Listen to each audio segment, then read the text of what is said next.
Hello, everyone. My name is Robert Winfree, and what you're about to listen to is an old episode of a podcast I used to host called Everyone Loves a Bad Guy. This particular episode was part of my countdown to the end of Breaking Bad. I was looking at darker television shows in that same vein. So this one is myself and Mark Radulich talking about The Shield. This was the FX series starring Michael Chiklis in the role of Vic Mackey. Mark and I go on for a bit, as we are wont to do, but The Shield is a very interesting show, and some of the discussion around it turns out to be pretty darn interesting as well. The original air date for this episode is August 22nd of 2013. I hope you all enjoy the re-listen as you have been enjoying all of our great content. Thank you very much for listening. Please enjoy the show.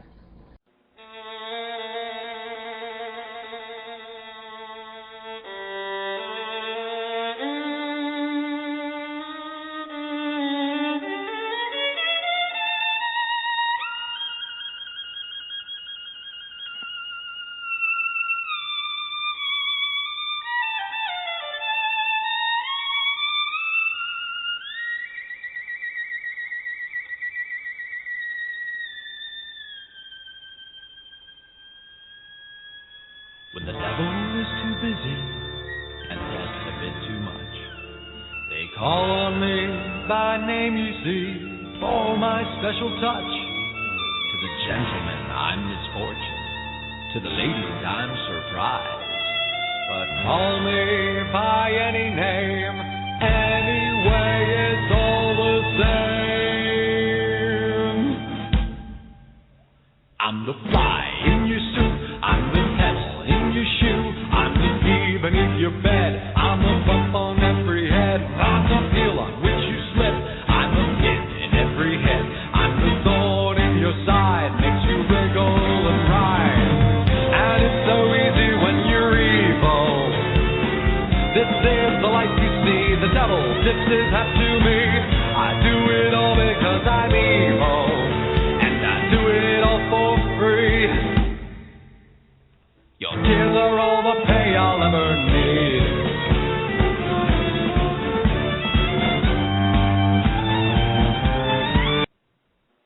Yes, ladies and gentlemen, we are still here, still going strong, chugging on towards what I'm sure is going to be a heartbreaking episode and the finale of Breaking Bad. This is Everyone Loves a Bad Guy. I am your host, Robert Winfree, and we're still in the midst of the countdown. 2 more episodes left of Breaking Bad before it's done. That means this show and one other before I get to do the show on Breaking Bad, following the epic Google Hangout that has been scheduled for a bunch of guys from 411 Mania immediately following the end of Breaking Bad, because really there's nothing on immediately after that's all that interesting, and anyone who thinks Total Divas qualifies, go boil your head. I mean, come on. There's a lot better on than that Drek, but the writing for that has been pretty good. As far as reality shows go, that's decent writing. But this week, we're looking at another awesome series as far as television goes, one of the better ones of all time for my money. Not the best, but it's certainly up there. We're talking about The Shield. No, not the new lapdogs for the McMahon-Helmsley era 2.0 for all the wrestling fans out there. No. We're leaving them in the dust. We're talking about true greatness, Vic Mackey, the Strike Team, Michael Chiklis, The Farm, The Barn, the whole 9 yards, the greatness that was the TV show brought to us by Kurt Sutter, who is currently giving us greatness in the form of Sons of Anarchy, also on the FX network. Awesome stuff all the way around from this show. And it's another one that focuses on a somewhat evil protagonist because Vic Mackey has some pretty glaring character flaws, I suppose you could call them, if we're being kind. But I'm also not here alone. Again, I think the next show I do, I will probably be solo or doing a call-in style show to set up just anyone that I may have missed, depending on how a couple of things shake out. But this week, guests are good. He was here to talk about 2 other shows that we've done. He's long been a friend of this show. In fact, I'm syndicated on his broadcasting network. Mark Radulich is back with us, the great man from Florida, and I'm sure there's only one. So, Mark, how are you doing today? I'm good. I'm excited to talk about this show. I remember trying to get my dad to watch it. He's a big fan of, like, Law & Order and all of the 97 different Law & Order shows. And I thought, and when I was into The Shield, I tried to get him to watch it because I thought, well, I like it. I don't see why you won't. You seem to like pretty smartly written television. And he goes, that's the one about the crooked cop, right? And I said, well, more or less. He was like, yeah, here's the problem. I don't want to watch a show in which we're told we're supposed to root for the bad guy. He's a crooked cop. He murders somebody in like the first episode. He was right. I'm assuming we're going to talk about that. But what had made the show famous from the onset was in the very first episode, the star, Michael Chiklis, who plays Vic Mackey, commits a heinous murder against one of his fellow cops. And that was sort of the selling point to the show. And my father says that to me, and he goes, I'm not watching a show where we're supposed to root for that person. And that, in and of itself, I think is one of the most fascinating things about The Shield, is that, and we were talking about this before the show started tonight, is you're put in these really odd positions where you root for heinous people doing terrible things to those who in real life would be the real heroes. But instead, you're rooting for the psychopath to succeed, and it's an odd dilemma for someone to be in when they're watching a television show. So aside from that, I'm doing fine.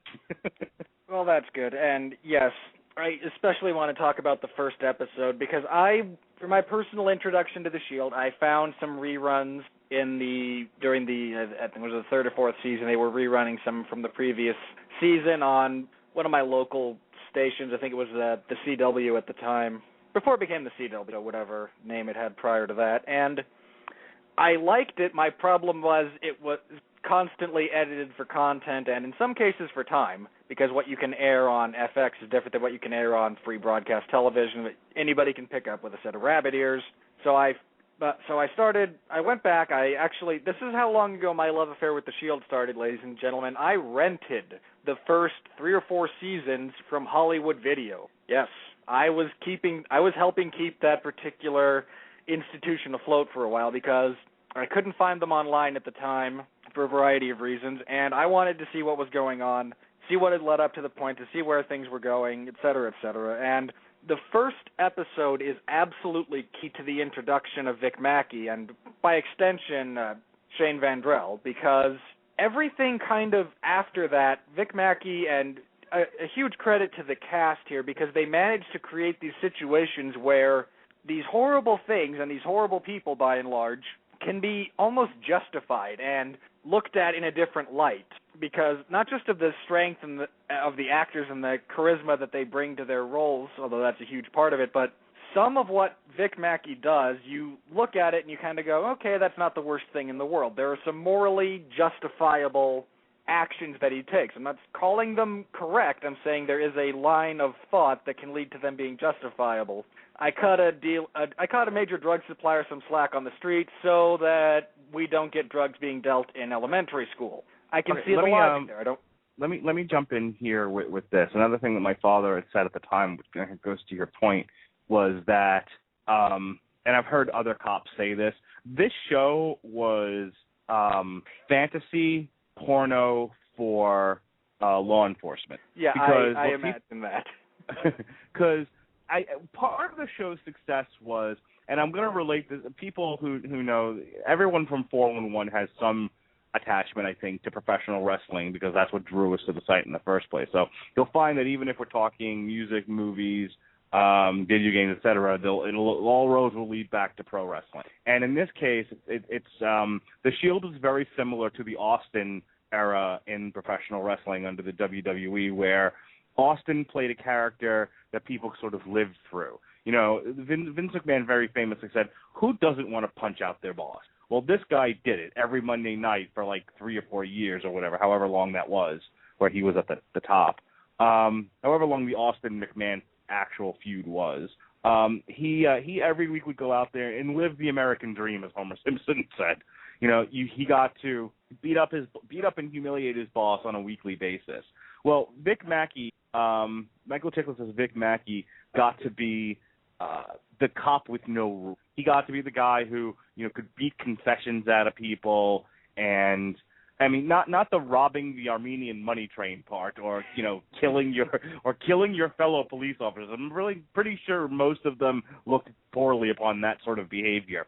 But the kind of stuff he did to criminals, where, you know, he murdered a few in cold blood, You know, he would kill some in cold blood. He sicked a dog on a accused rapist, and it kind of mauled him a little. He dragged one under some barbed wire that he was halfway through, and he yanked him back through it. I mean, he did these things He did something to somebody with an oven, which resulted in Ronnie being burned. But the point that I was getting... Armadillo. Yeah, the point that I was getting to was that the popularity of the show mostly rested upon the idea that, you know, in real life you can't do any of the shit that he did, but it was fun to watch somebody do it because of the inherent frustration of the job, and what some would say even being hamstrung by the rules of an investigation. Well, the ACLU, human rights, the rules of an investigation, the law, Constitution. Yeah, all that fun stuff that stopped us from deteriorating into anarchy. Yeah, and I remember my last point on this, and I'll hand it back to you. My father used to always say, he was like, I understand all of that. That's not a reason to root for somebody. You should not applaud people for deciding that the ends justify the means, which was literally the theme of that show. Oh yeah, absolutely. And my point there was, it was like we just said, you know, there's a lot of stuff that he does that, you know, oh, there's a pedophile, and we let Vic Mackey alone with him in an interview room with a phone book and some other implements. You're going to talk to me one way or the other, and we can all kind of go, you know, he had that, you know, yay. But at the end of the first episode, when he, in cold blood, shoots another police officer through the face, it's so important that you have something that big, that, you know, heinous, to set up the character, because everything else that he does kind of revolves around that act. I mean, yes, he was dirty before that, but there are two things. That sets up the first, and then they rob the Armenian money train, and that's the remaining five. Yeah. Shooting the cop through the face really introduced you to the show, and it was sort of the focal point of the first two seasons. Robbing the Armenian money train sets off a string of events that ultimately ends in everyone's doom. Yeah, it's not good. It's not good at all. But to have that introduction of, you know, okay, you get the feeling right away, you know, he's not necessarily a straight-laced by-the-book cop. I mean, and for a gritty show on FX, that's pretty much par for the course. But for him to just cold blood, pull out a gun, and murder another police officer, this is a man with very few, if any, redeeming qualities, and that becomes crystal clear in the next episode when only he and Shane are in on it, and they keep the other two in the dark, especially poor Lem, who Kurt Sutter seems to enjoy blowing up. I mean, he gets so upset he punches out a car window, which to anyone out there who's ever tried that, it's not easy. I mean, you will break your hand generally before you break the glass, so I don't recommend trying that. But they are keeping secrets in some cases even from each other, and Vic is doing all of this to kind of further his own agenda. He is able to somewhat rationalize it with, I'm keeping the team together, we're doing some good, you know, like you said, the ends justify the means. And then at the end it all just kind of collapses on him when we get to the very end. But there's a sense of entitlement that runs through his motivation. And I think this struck a nerve with a lot of law enforcement people, you know, feeling like it's an endless sewer of shit out there to which you are underpaid and understaffed to deal with it. And I think he comes to a crossroads in his career where he still wants to do some good, but he feels like he needs to take a bigger slice of the pie for himself because he hasn't been appropriately compensated for the work he has done. Again, that sensitive entitlement is there. And he is sort of the moral conscience, such as it is of the entire group. You know, he leads, they follow, he sets the agenda. There's very rarely throughout the Shield and until the very end any disagreement among them. They're just kind of, you know, if Vic sets the tone. And so if Vic says, we are grossly underpaid for what we do and we need to take some for ourselves, everyone just kind of goes with it because of his cult of personality. But that informs a lot of the character's decision making. It's they owe me for this, or it's the right thing to do to get to the bigger goal, whether it's, you know, apprehend the criminal or whatever. There's no harm in planting some evidence on this little drug dealer if we're going to get his big supplier. Right, and the whole thing is, you know, you brought up the he's not the leader of the strike team at the onset. At the onset of this thing, it's this detective whose name I do not Terry recall. Crowley, I believe, was his name. Yes, Crowley. And essentially, he's the one leading the strike team, and Vic, as it is already, people are suspicious of him. And essentially, he shoots him in the face in order to take over this. Essentially, this is like, the alternative universe from the pirate Enterprise in Star Trek, where the only way to ascend into a position of leadership was to kill the guy above you. And that's what he does. He kills him to satisfy his own agenda, which is to lead the strike team. And I guess in his mind, there was no other way to do it. Well, it was certainly a quick and effective way to do it. But yeah, I would say most people sort of reacted like, huh? to that sort of thing. Like, we're with you if you're going to beat up on the bad guys, but, shooting a cop, well, now we're intrigued, but we don't applaud this sort of thing. But again, why did he shoot the cop? Because he felt like he was entitled to that position and that guy was in his way. This is the mark of a true sociopath.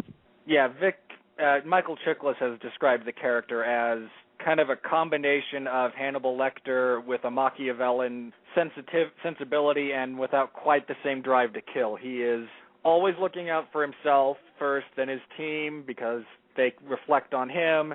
How can he better anything to his advantage? And it's just this slow, from the very beginning, you can kind of get the feeling that things are just slowly and then faster as the series progresses, spiraling beyond his ability to control them. And I think one of the things with Mackie in particular that gets to me at least is there are a couple of times within the series that he almost comes around. I mean, specifically, I'm kind of referencing season 4 after David Aceveda is elected to the city council, so he has a new captain in charge of the precinct, and he's been working kind of tirelessly on this big sting project in a garage, getting wiretaps and information on various people, and he's put a lot of effort in. He's been off the streets. The strike team's kind of broken up at this point. He's, all right, I'll be a good boy for a while.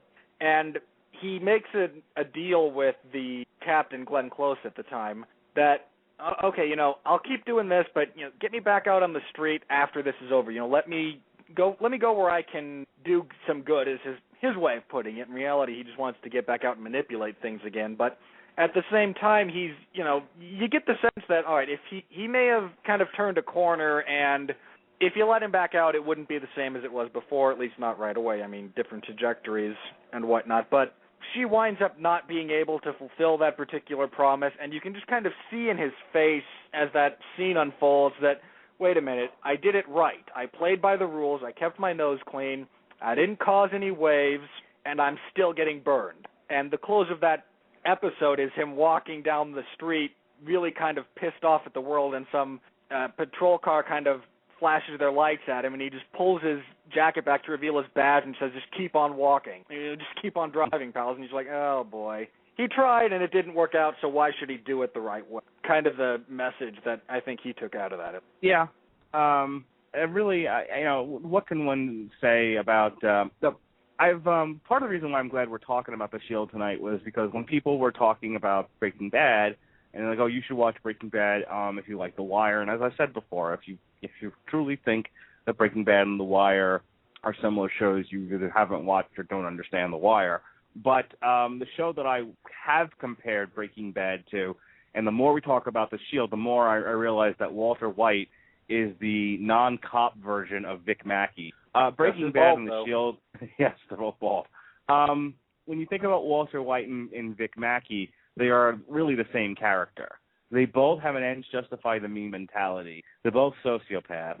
They both have a Machiavellian sense of strategy in dealing with people, and they both absolutely lose control of a situation that they work so hard to try to keep under wraps. I mean, like I said, if Walt's story doesn't end similarly to the Vic Mackey, I'll eat my hat.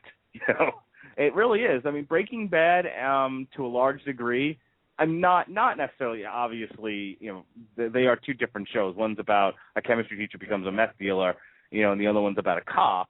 So obviously there are going to be some inherent differences. But when you look at you move away from the specific and move to sort of the thematic qualities of the characters and of the stories themselves, they're almost identical. There are definitely similarities there, and it's not a bad thing. And are practically the same character. Yeah. Personally, I think the only difference is we meet Vic Mackey midway, when he's already corrupt and he's already deep into his psychosis, where we get to see Waltz begin from start from the beginning and move towards its conclusion. But yeah, they have, they're just, in terms of motivation and the very basic instincts of the character, they are pretty much identical. But one of the things that struck me, and again, Michael Chiklis, I can't say enough good things about his performance here, and a lot of his performances in general. I mean, when I had a discussion with my mom when I was renting these movies, and she said, "Oh, Michael Chiklis, I remember him from, I believe it was called The Commish, or Yep. The Commissioner, this older television show where he was kind of a goofy character, and he loved really early, like Inkblot, the Inkblot's music, and it was a very different character. So just kind of for fun, I looked up some of his work from that, and to compare that, or he had a brief stint on ABC with No Ordinary Family, or even he was one of the better parts of the Fantastic Four movies, his portrayal of Ben Grimm. And just to compare all of those different characters to what he did as Vic Mackey, it's absolutely startling. It's like watching Bryan Cranston go from Malcolm in the Middle as Hal, the henpecked and kind of woe is me, always put upon dad, from Malcolm in the Middle to Heisenberg throwing a bag of meth at a drug dealer and saying, "Say my name." Right. But it just speaks to their talent, because there's such a huge gulf, and to portray all sides of it with accuracy is amazing. But as much as, we'll come back to Vic Mackey more, I'm sure, because he's awesome. But his strike team, we'd be wrong not to talk at a fairly decent length about Shane Vandrell, played by Walton Goggins. Who is the Also Aaron doing good- Paul of this show. I think Aaron Paul is the Walton Goggins of Breaking Bad is more accurate, because much as I love Aaron Paul and Jesse Pinkman, I don't think he holds much of a candle to Shane Vandrell in a lot of ways. That's also I would just me. disagree with you. I would, when you think about how these characters are written and how they affect the lead, ultimately Jesse Pinkman for a good portion of the series up until the very end. Actually, when you think about the similarities, they're almost identical. He pretty much followed Walt's lead, and he looked up to Walt in his own way through most of the series. And eventually what comes between them is a woman, and he turns on him because of that woman. And in turn, now it's mostly because the guy, ultimately he betrays him, and what causes the betrayal is his feelings for this girl and what Walt felt and what he felt Walt did to her kid. When you look at what happened with Shane and Vic, everything was going along swimmingly for the most part. He was his most ardent follower until he met the girl who's crazy and decided that being with the crazy girl was more important than following Vic, and then everything fell apart. Yes, robbing the Armenian money train caused them upwards of all kinds of problems, not the least of which was driving Lem to the, who I guess we'll talk about later, Lem to the brink of madness where he was burning money away. But not even that necessarily really caused their demise so much as Shane's relationship with the crazy woman. Well, speaking to the crazy woman, Vic kind of was okay with her initially, and then he met her mother, so Shane's mother-in-law, and as soon as he gets the chance, because after they robbed the Armenian money train, Shane's wife at the time, she's his wife by that point, I think, follows him to the storage locker where they have all of the money stored. She takes some of it and gives it to her mother because her mother won't shut up about asking for stuff. I mean, if you listen to our show on The Sopranos, Pat Mullen and I had very similar opinions about Tony's older sister, Parvati, I believe is what she was calling herself. I forget her correct name, but the family member who shows up and is always asking for something or playing some kind of angle. And we joke that every family has a member like that, and if you can't pick it out, it's probably you. But that's what her mother is like. And Vic meets with her, talks with her, and the first thing he says to Shane after they're alone is that woman is poison. Keep her away from everything, basically. And you have to think, if that's what there's the old saying that when you meet your wife's mother, you should pay attention because that's probably about what you're going to get. And the crazy runs in the family, as far as those two are concerned, at least, and yeah, causes all kinds of problems to Strike Team. It is, there are other problems there as well, but women. Lesson here, ladies and gentlemen: women screw with the bonds between men. They always have. They always will. So be very careful when you introduce your wife, girlfriend to your buddies from work, because it very rarely ends well. Yes, if you're going to be a crooked cop or a meth dealer, you might want to put off getting involved with women because they will be your downfall. Yeah, absolutely, which is a very Shakespearean plot device, but it is. And it was actually a feminist idea at the time. But again, my Shakespeare discussions can wait, because I can go for days about that. But getting back to kind of Shane, he became more. The other thing that drove me nuts about Shane was the other comparison I have to Aaron Paul's Jesse Pinkman is that Shane Vandrell drove me crazy. The other two guys on the Strike Team, really all the other characters on the show, with the exception of David Aceveda, who we'll get to shortly, I suppose. I liked almost every single character on there. I mean, I really liked Dutch. I liked Wims. I liked the two guys on the Strike Team. There weren't too many characters I had a big, serious problem with. Shane annoyed the living shit out of him, and he got worse with his progressives. Now, I completely understand where you're coming from, and kind of like Jesse, it has to do with, and this is one of my personal pet peeves, but there's kind of an inherently limited vocabulary to the characters. Like, there's a reason Jesse Pinkman says bitch every other sentence. It's because if you remove that, he can't form a coherent sentence. And Shane has kind of the same thing going on, and he has this weird accent in the series as well that kind of bugs me. I find his accent much more fitting and much more, therefore, tolerable in Justified, where he's a native to Kentucky, I think it is. I haven't watched enough Justified to be up on all the details, and it fits there because, okay, a character from there would talk like that, but he has this weird, like, semi-repressed Southern accent for the Shield, and it comes out in odd places, and it did kind of drive me nuts. And yeah, he was like a closet racist. And that's the thing. It's like nobody else in the Strike Team was particularly racist, and then like he would get so and that the Aryans were less annoyingly racist on Oz. Yeah, and I mean it gets even worse when he gets into that fight with Tavon because he tells him he needs to know his place, and it's an odd statement to make. I mean, on the one hand, it's like, okay, you're the new guy on the Strike Team, you should be at the back of the line, so to speak. At the same time, you're saying you need to know your place to a black man who probably grew up during the Civil Rights era or was vastly influenced by them. It's just not a smart combination of words, and you need to look. No. And he wouldn't have said that if there wasn't at least reeks to me. Shane does kind of white trash. Yeah. Okay, why don't you live in a trailer? I mean, come on. And that everything about him fits a lot better in Justified because he plays a character very in line with all of what we just talked about. But in The Shield, he just seems a bit out of place. But getting back to what kind of made him interesting for me, I think it's season 4 where after the Strike Team is broken up, he is on the street and he has a new partner, Armin something or other, played by Michael Pena. He's in the Vice. He becomes the Vic Mackey and he starts corrupting this guy and slowly leading him down. We're going to make. Oh, he is. He's horrible. He's horrible at it, but it was interesting to see him in a different role, at least for a while, before the level of annoyance caused by him kind of increased exponentially. This is what I was going to add to that. I remember watching it that season and just thinking to myself, Jesus Christ, I hope you stay on the Vice Squad. I know you're one of the main characters of the show, and that's not going to happen, but I would be ever so happy you just didn't come back.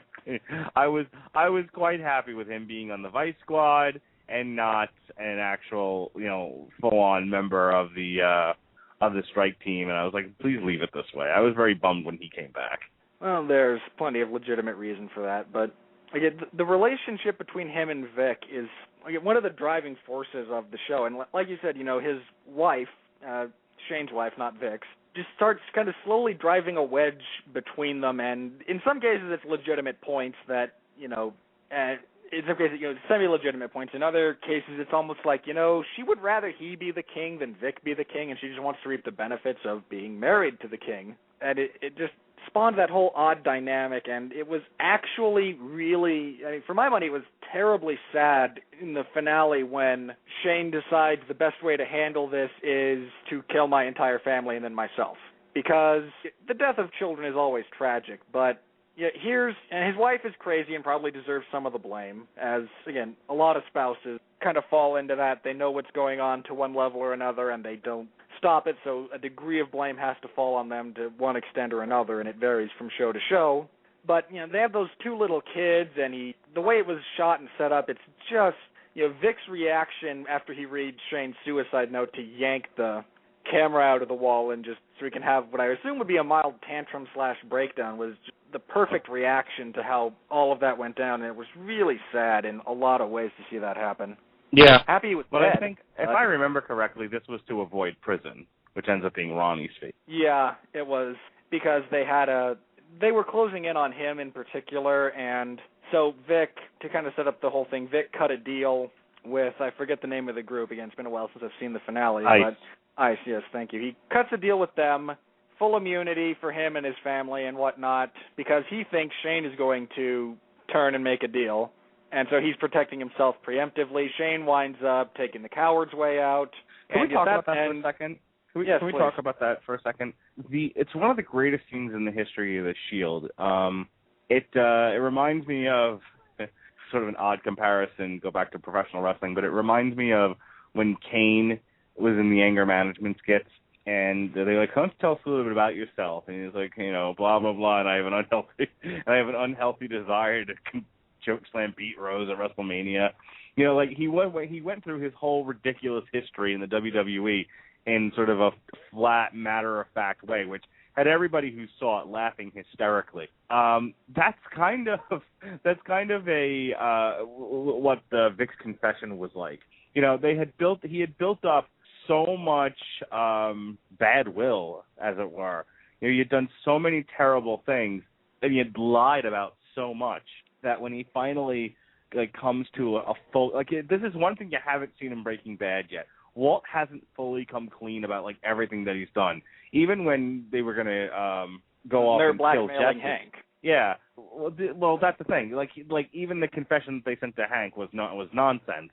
Yeah. But I'm saying when he has an opportunity to tell Jesse everything, and all he says is, "I let Jenny die," which is the first time that's even been brought up. Well, but I love that scene, and more on this a couple of weeks from now when we talk all the way about Breaking Bad, but I love that sequence where he goes in there and just the acting from Bryan Cranston as he makes the conscious decision and is somewhat horrified by his decision to allow that poor girl to choke to death on her own vomit. Right, but she's exposing him to danger, and he felt like, anyone that exposes me to danger has to go. So getting back to Vic Mackey, this is it. This is his opportunity to, confess before his fellow police officers and God all of the terrible things he's done and get a clean slate. This is Catholic confession at its finest. And it's you even see him just where do I even begin? I'm a terrible human being. That's sort of a face that he makes.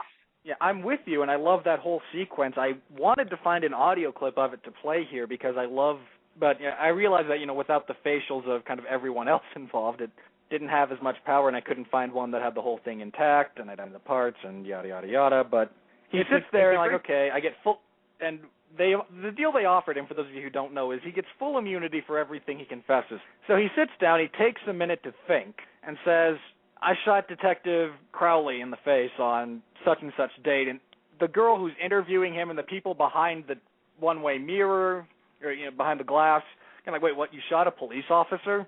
Yeah, he was closing in on me and the strike team, and I saw an opportunity, and he gives the details, and I shot him in the face. And she kind of, now, mind you, what's happening while in the background of all of this is, and they can't stop. This is it. They've all committed to this. They've signed a deal with the devil, and now they're reaping the punishment for it, the consequences. So at this point, Wind and Dutch have come in through the back door. Yeah, they come in and they ask the other guy, and he looks at them. Vic is is still talking a little bit, and he looks at those two and he says, "What kind of cops do you breed down here?" And she says, "Well, what kind of a deal did you offer him?" Right. So nobody knows exactly they're thinking it's going to be some we let this drug dealer go, or we were, whatever. They're not expecting the first thing to come out of Vic's mouth to be, I shot a cop. So, and then it just goes downhill from there. Yeah, one of my favorite things, my two favorite things from that are you just admitted to cold-blooded murder, but you've got immunity, and she says, is there anything else? And he says, how much room does that thing have? Because I don't want you to weasel out of this on some technicality. And proceeds to then discuss every horrible thing he's done over the course of the show, robbing the money train. He killed that bizarre Armenian played by Kurt Sutter who was sent to look into them. And he just enumerates every detail from the start of the series to the end, looks up at the end of it and kind of goes, and then I shot so-and-so and made it look like a good kill. And that pretty much brings us to where we are now. And the woman across the table from him just has this nauseated look. Oh, yeah, she looks like she's about to toss her cookies. And because she also realizes, and it's important to say it this way, she's been had. What has occurred at this point, what she suddenly is realizing is that she's been set up from the get-go to bring him to this point. He needed her not just for a new job, but for absolution. It was the only way out. His whole life was sort of falling apart at this point, and he needed her to absolve him of all of these things that Wims and Dutch were about to pin on him, and rightly so. So when she realizes that she's been duped, she's about ready to throw up. Well, and for her to then, she turns off the recording, I think, and looks at him and says, you have just ruined me. And he just kind of blandly looks down at the recording and says, well, I have done worse. It's just absolutely no, sense of what he's done, you made he looks at them as if to say, you the people that decided to go into business with me, your fault. That's absolutely no responsibility for what he's done. Yeah, I love that whole scene. It's just awesome, and everyone involved does a terrific job as far as the acting goes. So can we take this back a step though, and just sort of tackle the sort of central theme here, and that is, good guys gone bad? Because I started off this podcast with you saying, who wants to root for the bad guy? Who roots for the anti-hero? The question, and I guess I had started to say this before, you never get to see, as opposed to Bryan Cranston's Walt, or some of the guys we talked about on Oz, or even with McNulty from The Wire. When you meet McNulty, he's already crossed over into he's sort of had it with the way things are, and he's had it with the system. And so it's the same thing with Vic Mackey. You never, in some flashbacks you get a sense of it, but you never really get to meet the Vic Mackey who was a good guy. You're already introduced to a scumbag. The only time you see him differently is season 3 or 4, I can't remember which, but there is an episode entitled Alternate Pilot, which does not start, again, the pilot introduces us as he's a scumbag and he shoots Detective Terry Crowley, and we move on from there to robbing the Armenian mob, which was, I bet if there was anything they wish they could take back, it would probably be ripping off the Armenian mob, because that just spirals the whole thing out of control. But you get an alternate pilot, which is as the barn, which is their precinct house, it's an old church, is being set up. And you get a kind of reintroduction to the characters as this whole law enforcement experiment is coming together. You see David Aceveda, it's like his first position as captain or something like that. He and Vic shake hands. You get to see them meet, and Vic is just setting up this strike team. And they wind up, he uses, I forget the name of the prostitute that he kind of looks out for, but he meets her, and he gets her to plant evidence on a major drug dealer who is notoriously meticulous about, I don't have any drugs with me. Yes, he's a bad person. He's a big gangster, but he's very careful about not having anything incriminating on him at any given time. So Vic has her go in and plant evidence, which at that point rookie cop Julian discovers, which was kind of awesome because Vic kind of laid it out that way. But how many years experience in this room, and the goddamn rookie finds the kilo of heroin? So you do kind of see them in that sense before it all hits the fan, so to speak. And after his justification, he's talking with, I can't remember if it's Shane or Lem, but he says, no, we need a big bust to solidify ourselves, and this is the only way we can do it within the allotted time frame before they decide to try something different. So, we'll just do it this once because we're under time constraints. We'll be able to, then we'll do it right from there on out. And after that, near the end of the episode, he looked, I think he's talking with Shane at this point. They're sitting in the Strike Force's team room, and he looks at him and he says, man, that was easy, wasn't it? And just, I think it was important that we got the actual pilot that we did because, again, it establishes Vic as not a good person in not even the most justifiable way after he shoots Crowley in the face. And in that case, you see just kind of the beginnings of how he got to where he is. And it's almost doubly sad because you get the impression from him in that one episode that he's been a good guy up till this point. He's been a good cop. He's never done anything like this before. And it's just, you almost kind of wish we could see more of that guy because it's such a contrast to, even later, the next episode of that same season, he's just a very different person. And it's really kind of sad because you just get that one glimpse into, this is what he used to be, and you almost wonder, what could have been if he'd stayed on that path. If he didn't make a bad choice, if he didn't make a choice and then attempt to justify that choice, and then, but that's what happens with it, isn't it, Robert? Where you decide that you're going to take the easy, you decide you're going to take the easy way out. You decide you're going to take, sort of the lazy way, and then you realize, hey, it's very easy to cheat, and nobody will even know that you're cheating. When you first start, and so you cheat again, and suddenly you're cheating all the time, and then this just catches up to you, and by that point, you don't even know why you're doing it anymore, other than it's easy, and that's sort of the way it works.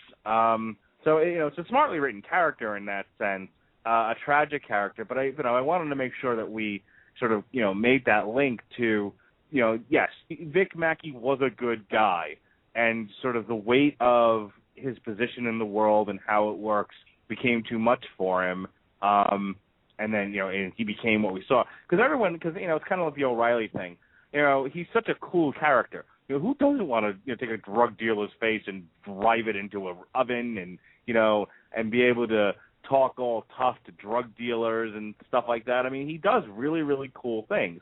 That's why I think it's important to establish throughout this conversation that despite all of that, he is, in fact, a tragic figure. He's a guy who felt justified in his own mind, but ultimately was a terrible person. And as much as I hate the Corinne character, and as much as I hate Skylar, it's these annoying women who fear their husbands who remind us that what they're doing is terrible. I actually found Corinne much less annoying than Skylar. Oh, well, when you're going to compare them, sure.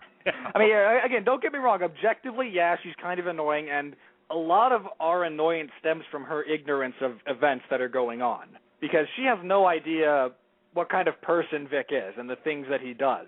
She just knows he's a police officer, he works hard, he provides for his family, and, I mean, the poor guy has 2 autistic kids. I mean, that just sucks, I thought it was just one autistic kid. No, he had one, only but the son that's autistic. He has a son that's autistic too, and which again contributes to his, I now have special needs children, and there's no way in hell I can afford this on my salary. Right. Again, the not to beat a dead tragic horse, justification of choices. Right. But, it's like, well, if I got paid more to to keep the world safe, I wouldn't need to do this, so I have to take. Yeah, and he uses a couple of shady favors to get his daughter into an exclusive club, an exclusive school for special needs children, which normally he could never hope to afford. And they don't want him there because he's just a cop, and they have a lot of upper-class clientele. So he deliberately pulls some strings and locates an old ring that was stolen from her, gives it back to her, and she says, I don't know how I can repay you for this. And he just looks at her like, what are you, stupid? You know how you can repay me for this. Right. But Skylar I barely remember that whole thing. Yeah, but Skylar became exponentially more annoying once she and Walt became aware of what they were doing and started, kind of working together.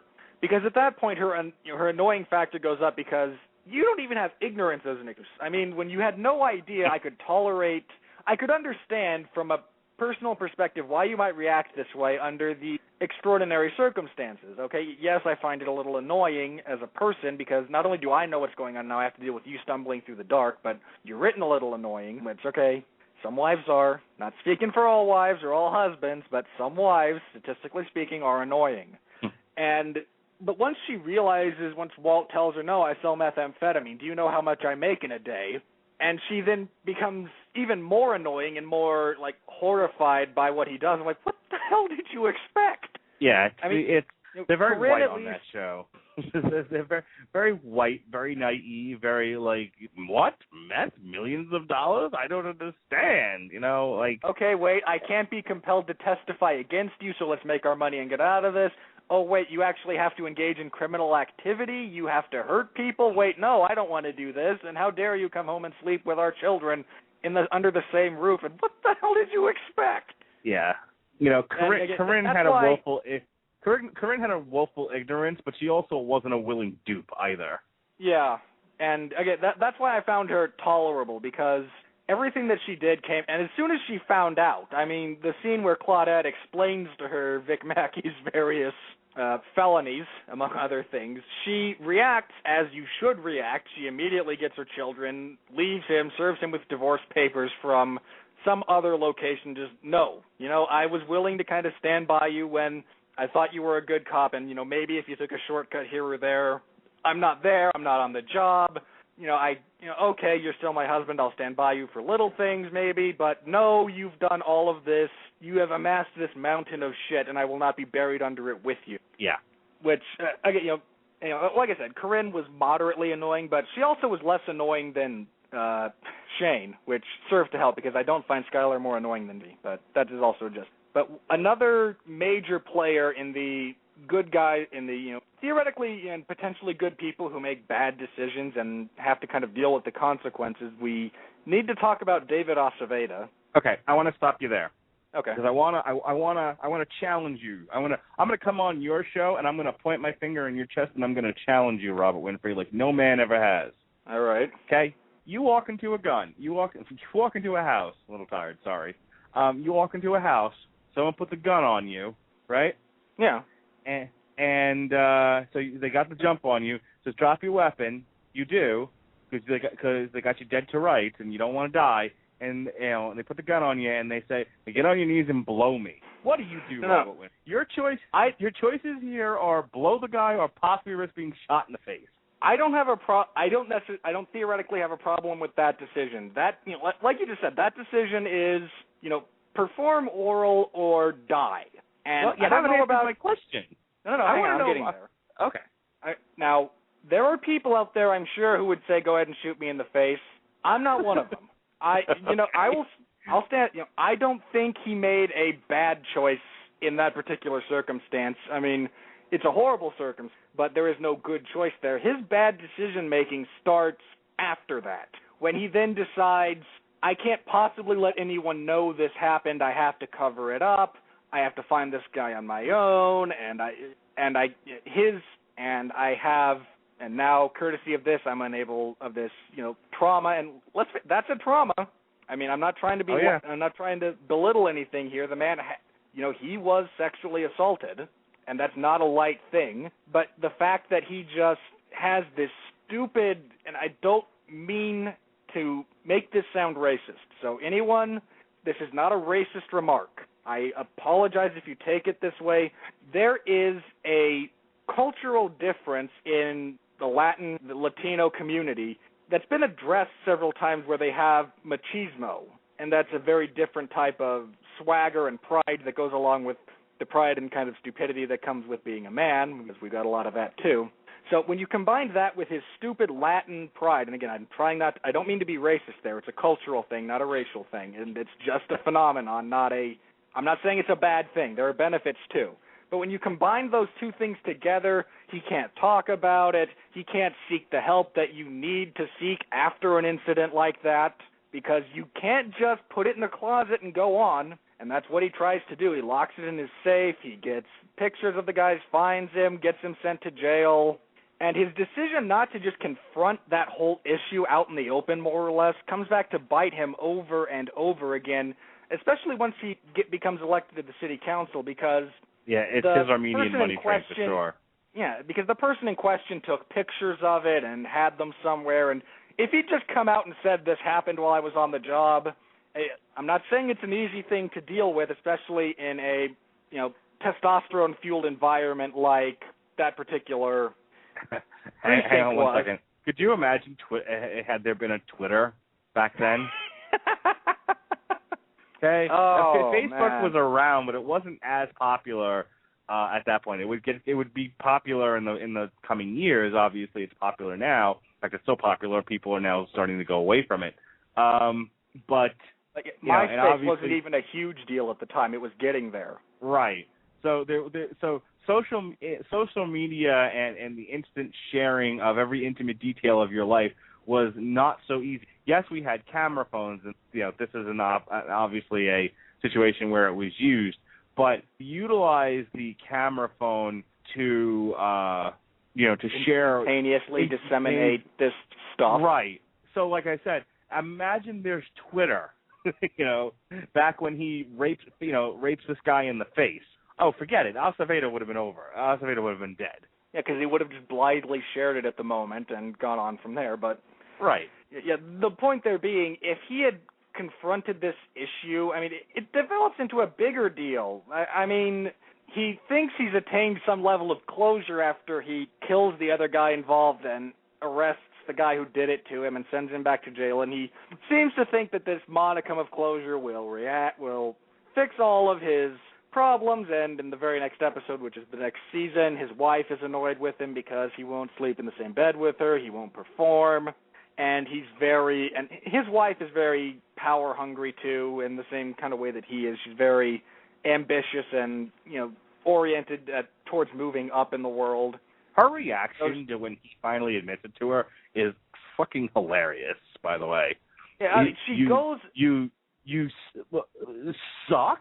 It's like, took an absolute horrible thing and made it 10 times worse. I know. I mean, she knows that he's suffered, that something happened because he's been pulling away from her and everything, and she goes out on this huge rant, this big plea, like, just tell me what it is. We can work through it together. And just goes on and on about, just tell me, you'll feel better about it, we'll get through it together, nothing could be that bad. And if you're about to, he's made a huge commitment to never discuss this or acknowledge it again ever, and she convinces him to talk about it, and he does admit it, and everything that she just said about figuring it out and working, immediately goes out the window, and she runs off horrified, which, of course, justifies all in his mind everything he was. No, of course I'm not going to tell you. You'll run off and leave me and be horrified by this. And no, I won't. Just tell me. Okay. No. She runs off and is horrified. But what cracked me up about that was, like, she can't even bring herself to really say it out loud. She just reduces it to one word, and it's the worst word out of the whole thing.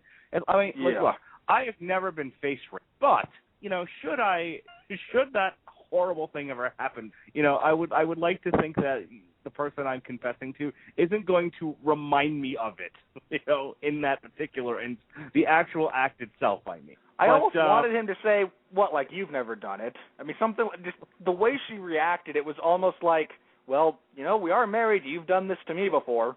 Well, with my sense of humor, it would have gone something like, suck? Oh, well, I don't know if suck is the right word. Tickle his balls a little, I would have been really sarcastic about it. I think it'll bangle, whatever.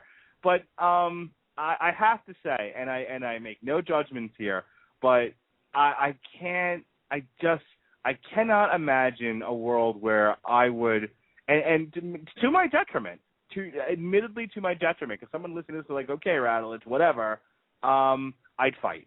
I would absolutely fight. I would rather, and here's the thing, because they deal with this in the next season. Ultimately he gets over it, but to a degree, he kind of works through it with the prostitute and everything, and they sort of, they have their moment where he attempts to take control back, while simultaneously putting her at risk. But a life where you're constantly having to, mentally relive that incident over and over and over again, and the humiliation and everything else, is what kind of life is that? And it's not one that, from my vantage point now, I would be willing to. So, do you live with the shame, or do you die fighting it? And there's no right answer to, and the one you have, you might say, the strength and conviction to endure this sort of thing and then fight through it later on in life, or you take the risk of dying in that dying in that instant, or not, who knows, but that is your choice, and you are perfectly obligated to make that choice. It is not the choice I would make. Yeah, I don't fair enough. know if I, that's a choice that each person makes individually. So, like you said, no judgments being passed here. It was just a discussion of what happened, and vague hypotheticals. And they discuss that in the show too. So the people are like sort of an odd discussion to have about a television show. It's actually a huge theme of the following season. What do you do in that instant? Because here you have a situation where he's a cop. He's trained to in hand-to-hand combat and to deal with situations. And what do you do if someone gets the drop on you like that? He's trained to deal with it, and yet he makes that decision. And I think when it gets out, to those that find out about it, they're like, what? They can't even understand why he would make that decision. They're just like, there's a lot of inability to those that know about it to understand what possessed him to do that. Why didn't he go? Why didn't he make the Radulich choice? Why didn't he go down fighting? And I think his argument at the time is, I wanted to live, and if I didn't, I was going to die. Argument. I would surely die. Yeah, self-preservation is usually a good rationale for just about any action. Yeah, and I mean, again, I have to think that under different circumstances, he would have reacted differently. I mean, it's one of those things that I have kind of a fun time with series like this. After you watch it the first time, go back and rewatch it just to pick out little moments, and and just kind of think about, well, what if? And that sequence in that house where he's with someone, I want to say like a state trooper or a sheriff's deputy or something like that. There's someone, again, law enforcement, but not a police officer under his aegis. And they say, okay, let's go. We got what we need. And he says, no, I'm going to stick around and look around here, and I'll be by myself without backup in a house the drug dealers use. And I remember rewatching that one episode and going, I just wonder if he would have said either to that guy, yeah, I'll go with you, or no, we should look here. If there's two of them there, that whole thing goes differently, and then so much of the trajectory of the entire show is altered because of it. I mean, like I said, when we talked about Oz, I do wonder what life would have been like if Dino had actually drowned Ryan O'Reilly in the toilet in the pilot episode and then gone on to be burned by the gangster. Just to look at, all the things that might have been different. And it's just kind of a fun look. There's something that I do that kind of amuses me at times. And that one I almost set at the television just because of what goes on after that. Just, no, don't do it, you moron. Use your head. I just, like I said, our discussion got me into rewatching Oz again, and not to mention the fact that I know I hadn't watched every episode of it. It's a lot of season 4 that I missed because at the time I was in the midst of moving, and then I didn't have cable for a bit of a stretch. So there was a lot of season 4 that I just never watched. So I'm going through it now, and I'm up to season 5. But as I was watching season 4, which is about 16 episodes, there's a bit where Beecher pays to have Schillinger's son, the one that isn't dead, we should go without saying, Schillinger's son found, and he says, I just want there to be peace, and I want a clear conscience. So I don't want Schillinger to know that I'm the one doing this or what my reasons are. And I think what ends up happening is that Schillinger suspects that Beecher's doing this as some sort of plot or a game, and he takes the opportunity of reuniting with his son to have him kidnap and murder Beecher's children. And it isn't until well, he was going to kill them both. That was the plan. Yeah. And then Mukata says to him, no, this was completely innocent, and you've taken it in a terrible direction. And it's one of those rare moments where Schillinger has a crisis of conscience, which ultimately says, I've done a terrible thing. Abort the plan. Give the remaining child back. Schillinger has this, not to deviate too much back onto Oz, but Schillinger has this thing where everything that he does in his own mind is justified to one degree or another. And when he realized that, no, Beecher wasn't actually trying to screw with me, I did this without provocation in this particular instance, again, because no one wins in a feud, because you're always trying to one-up the other guy. But at that point, they're more or less even if you were to measure out horrible things done to him. They're about at a level playing field, and Beecher's, I want peace. I want to be done with fucking Schillinger. I don't want to have to deal with him anymore. So maybe if I do this, it'll be kind of the olive branch.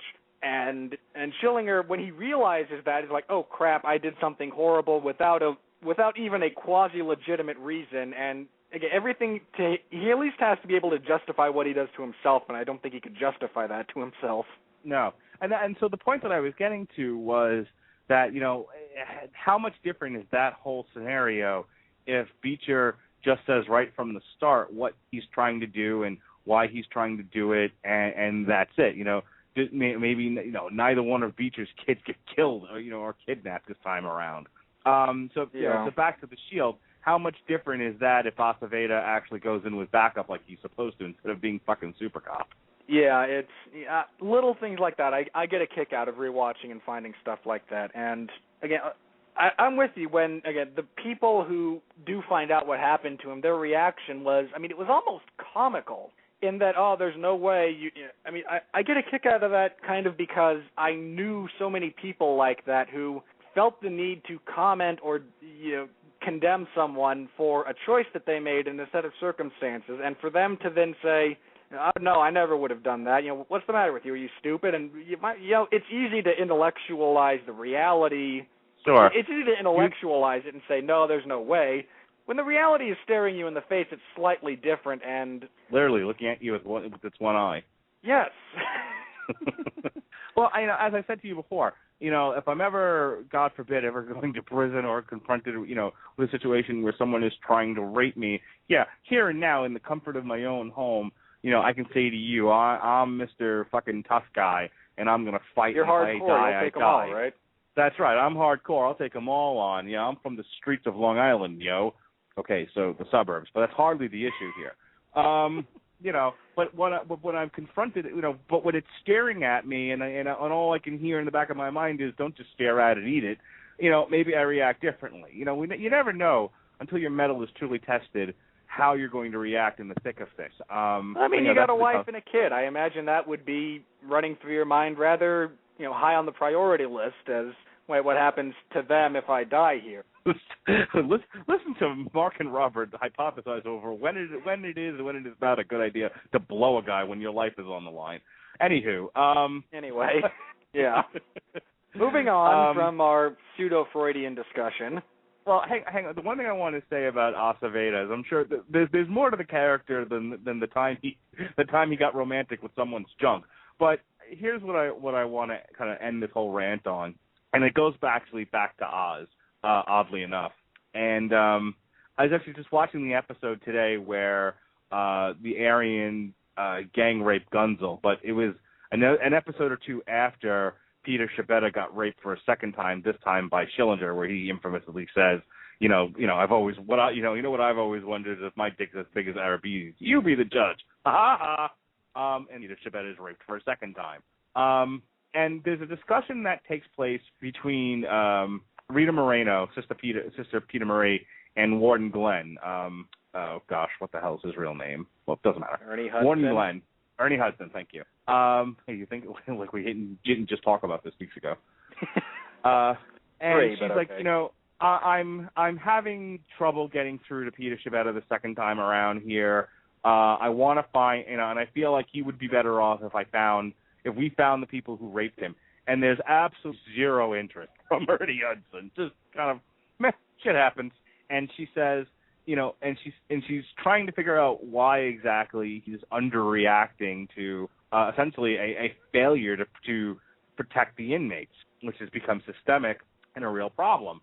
And he says, my feeling is that rape has a leveling effect. Rape has a leveling effect on people who come in to Oz and think they're all big and bad and want to run the show. Rape has this amazing ability to turn them around and, where they realize the gravity of their situation and it humbles them. He says levels. Really what he's saying is if you come into Oz thinking you're the shit and you can't fight off being raped, then you are humble in the eyes of the Lord and the other inmate, and you know your place. And of course, she does not see it that way. Aceveda came off as a real prick in the first season of the show, and I always felt that he was sort of a slimeball character, in that, you know, his sort of loose association with Vic, where, you know, he would give Vic, he never liked Vic and he never trusted. He was willing to give him enough of a leash to suit Aceveda's own needs. So he comes across Vic sort of a turned in good number. When we talked about The Wire, you know, there's a season of The Wire where the entire law enforcement upper echelon is berated because their numbers are bad. Never mind whether they're actually doing good, the numbers have to add up. And in that same line of thought, Vic doesn't make headlines, produces good. I mean, you know, the first, you know, when he in season 3, when the Quintero brothers show up, Armadillo specifically, and the first thing that winds up happening is they go to a elementary school or a middle school, young kids, like barely teenager, and they do a locker search of the entire school, and half of them or so have illegal drugs of some kind. Aceveda immediately turns to Vic, and you know, Vic comes to Aceveda and says, you know, you asked me my relationship with Tio, his informant who he was cutting slack. I cut him a little slack on the street, so stuff like this didn't happen. And Aceveda is now pissed because not only does he have a bad headline, he doesn't have control of the city. And when Vic could keep a lid on things, it's like, okay, don't do any. It was kind of a, you keep doing what you're doing without drawing any attention. I'll keep climbing up the ladder, and I won't have to deal with you in a little bit. Either I'll be promoted or elected to city council. Right, and then you're someone else's problem. Right, and the point that I was kind of getting to was, he just felt like a double-dealing slime to me, and he wasn't interested in the greater good. He was interested in his own personal gain. He's a politician. His own political gain. Right. And then he's raped in the face, and I was like, good for you. You fucking deserved it. You know, which takes us back to the initial discussion we had. What the hell is wrong with me that, you know, I feel like raping somebody I get the sense you're also you have a very strong divider line between fiction and reality. Sure.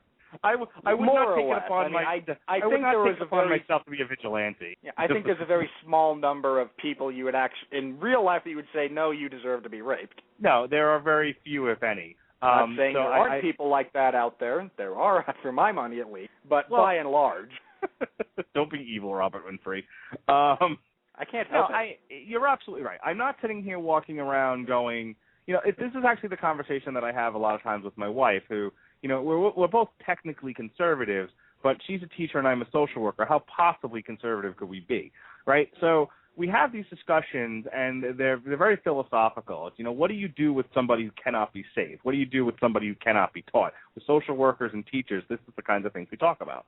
And the kind of people you know, deal with. And she actually reminded me of this today, where you know, it's like, this is why you and I, when we have these sort of philosophical discussions, kind of come to the conclusion of, why don't we just kill them? Because what else could we, what else can you possibly do that would be worthwhile? You know, so so when it comes to, you know, characters like Aceveda, sure, they're fictional characters. They're drawn a certain way, and they induce that kind of a reaction from me, which I guess is what they're supposed to. You know, we said before the show started tonight, I was, you know, cheering the Nazis for shooting the DEA agent.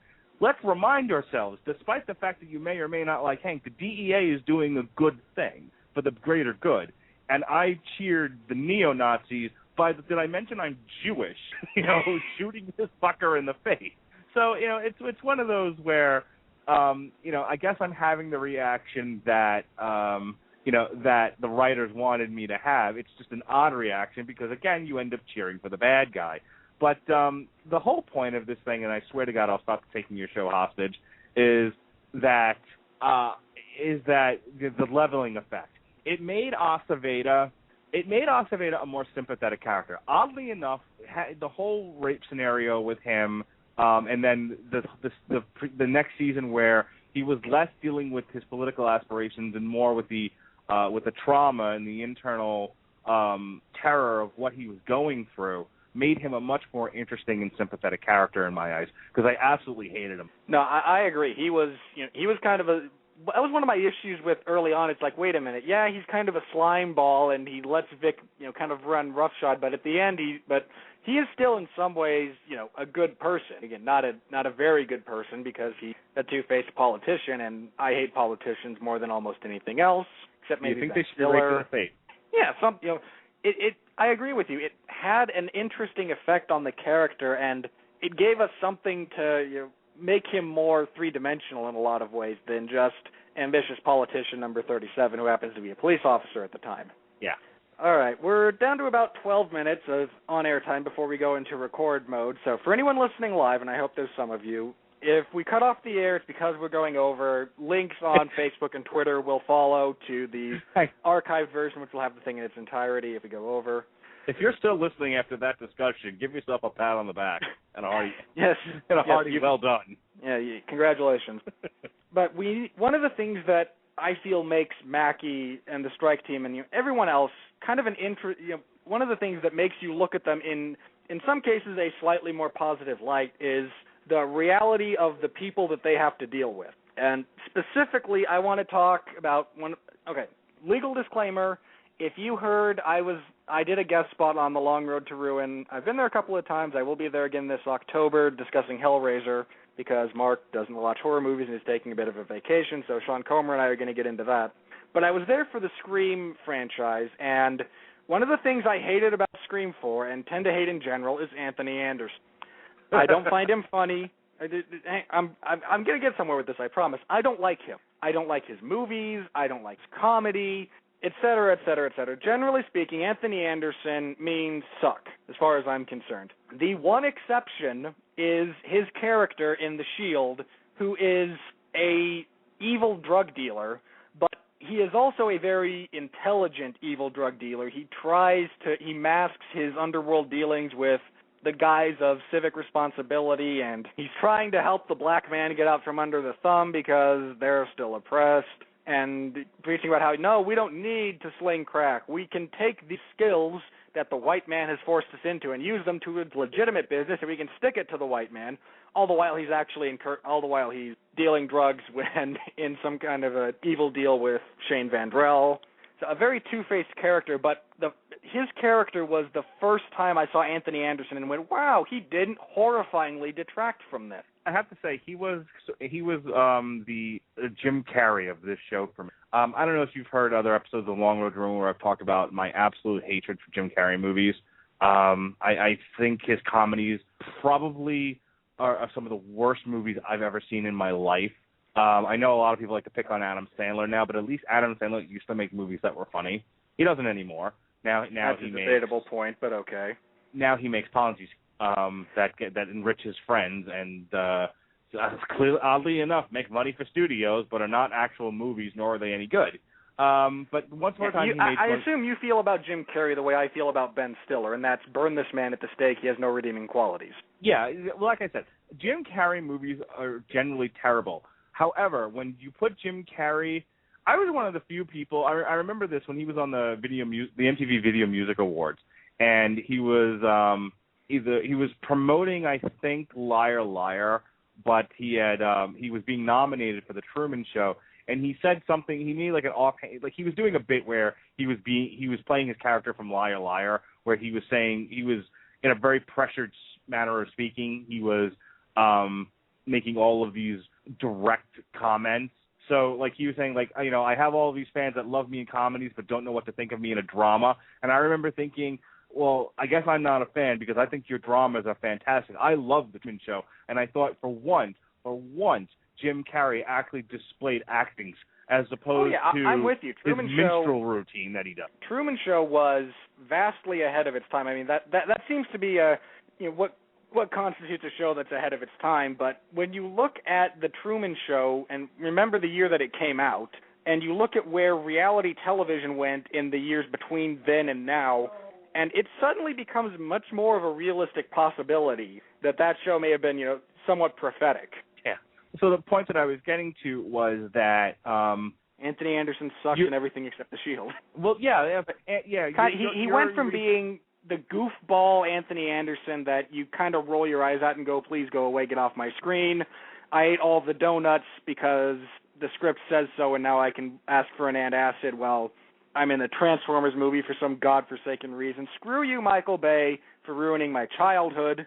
But he goes from that to being this quiet, menacing, I sit in the car and stare daggers at Shane Vandrell when he gets mad at my subordinate and says, it's only you and me face to face from now on.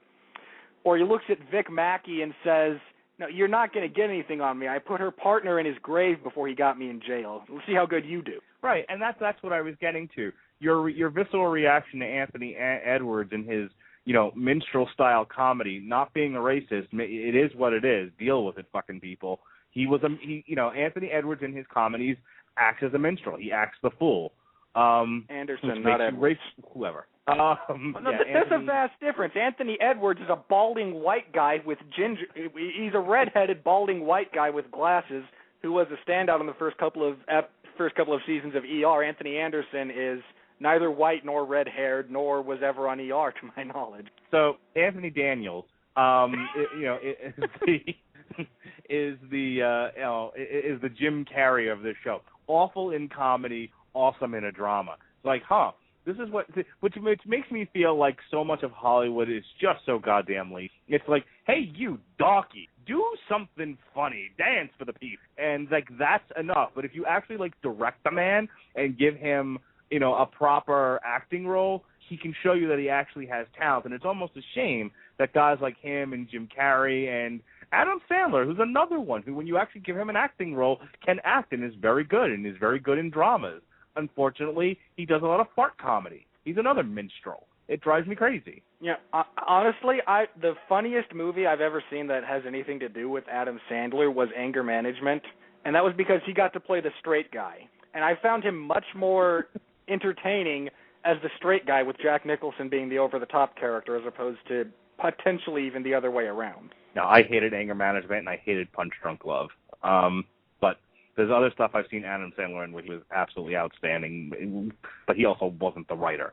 So anyway, back to Anthony Daniels. Yeah, I got a kick out of him saying, let's see how far you get to Vic Mackey, because he clearly has no idea that if you piss off Vic Mackey, he has no qualms whatsoever about going outside the bounds of the law to screw you over, which was a similar reaction I got. And the other one that we need to talk about, Forrest Whitaker played I can never remember the character's name, but he played an internal investigations agent who was looking into the back of Forrest Whitaker's neck. Sorry, go on. And he knows just how dirty Vic Mackey is. He knows all the horrible things that he's done. He actually manages to get something on Lem, which is what leads to Shane blowing him up with a grenade, which is a precursor to him being blown up on a landmine in Sons of Anarchy. But I think Kurt Sutter just likes blowing that guy up. I said, that was my first reaction when I saw that sequence in Sons of Anarchy. He steps on the mine and he goes, "Are you kidding me?" and then blows up. And I thought, man, Kurt Sutter just likes blowing that guy up, which is moderately amusing because I enjoy blowing people. I enjoy the theory of people being blown up under the right circumstances. They broke the fourth wall on Sons of Anarchy. That's hilarious. Oh, he didn't look at the camera and say, and it wasn't like he didn't say something stupid like "not again," but he steps on the landmine. And his response is, "Are you I forget exactly what he says, but it's something like, "You've got to be kidding me. Like, I actually stepped on a landmine." And it's even funnier. It's funnier if you know the back. It makes sense in context. It's also funnier if you know what happened in The Shield. Okay, fair enough. But he decides, because he knows how dirty Vic Mackey is, but for the love of all that's holy, he can't get any evidence. After Lem gets blown up, he has nothing on the strike team. And drives himself into a frenzy trying to figure out how to get at Vic. And at the end of the day, he decides, I'll frame him for Lem's murder. And as soon as he does that, Vic tells him, you're not ready to play on this level with, which is immediately proven true because Claudette figures out that Forrest Whitaker set him up and illegally planted evidence and whatnot. And his reaction of, I framed a guilty man. Right. Again, the ends justify the means. You come right back to it again. It's almost he's really interesting in that case because you see him come in as a good guy. I mean, he's opposed to Vic Mackey, which kind of makes him a bad guy. But he is there to do a good thing. You have dirty cops, you want them off the street. You want people like him investigating them and putting them away. You should want that. And you just see that he starts making choices because he's so desperate to get Mackie off that he eventually, he almost turns into him until he confesses. And one of my favorite scenes in the whole series, when he's in jail and Vic comes down to visit him there, and the way they shoot it, you can't tell who's behind the bars. You see the bars between them, but you never see who's in the cage. And Forrest Whitaker tells him at some point, I'm at peace. I'm okay with that. Your shitstorm is still going to catch up with you, but I'm not going to be caught up in it. It's funny.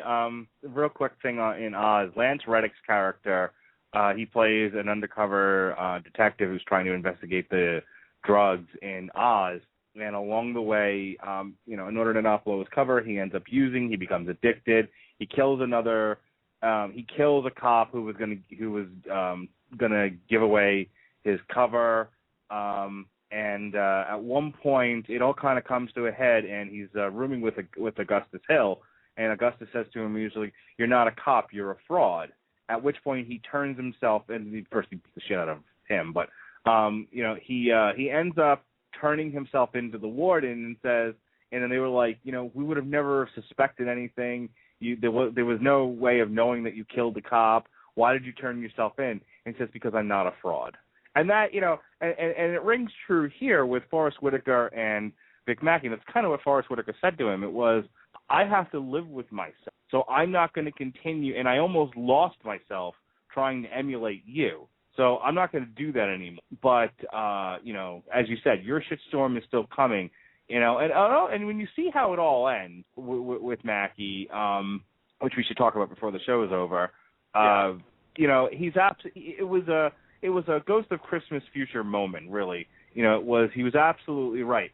Vic Mackey ended up in his own version of hell, which is exactly what Forrest Whitaker predicted was going to happen. So it was kind of like Vic Mackey won the battle but lost the war. Yeah, and you get a really kind of a fun scene between them, and I think it's the last scene. I might be wrong about that, but you see his character again, and he's no longer with law enforcement. He's a janitor, I want to say, or something like that, and Vic runs into him purely by coincidence, kind of towards the end of the reign of Vic Mackey, and just their interactions are so oddly wonderful to watch because neither one of them really, it's one of those situations where you have to read between the lines of the dialogue, which is a theme in shows like this, especially in The Wire, where they don't do flashbacks and you have to pay attention. But some of their interactions in that sequence they're just really fun to watch.